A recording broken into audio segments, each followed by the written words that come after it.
Today we're looking at German Steins or tankards. We've got three that we're going to look at, all slightly different. Two of them would be classed as reservist Steins. Reservist Steins date almost exclusively between 1890 and 1914. And when young German men did their national military service from the age of 17 to 20, they then went on the reserve until the age of 40. And when they went on the reserve, it was the custom to buy a souvenir to mark the event. It could be a pipe or a clock or a flask, but most commonly they're these tankards.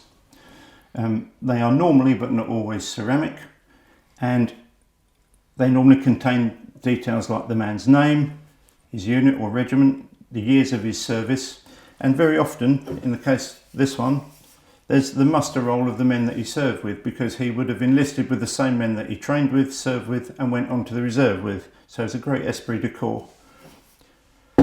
They tend to have little interesting features about them that are not immediately obvious. If we look at this one, which is a hard porcelain one, and hold it up to the light, we can see that there's a little picture in relief in the bottom. This is called a lithophane, and there's a little tavern scene in the bottom there. Normally it's a scene like that, or a soldier with his sweetheart, or two soldiers out walking. It's never ever anything smutty or risque, because they just wouldn't do it. These are highly prized items, and he would want to be able to show that to his mother, so there certainly wouldn't be anything dodgy in there at all. This one is an earthenware type material, and so that's not suitable for making a lithophane, but still it's got its little secrets. If we look in the side of the head of the statue on the lid, there's a little lens or prism in there, and if you hold that up to the light, again you can see that picture revealed in there. So those are the reservist Steins. Massive area for collectors, but a real minefield because there are more copies than there are originals.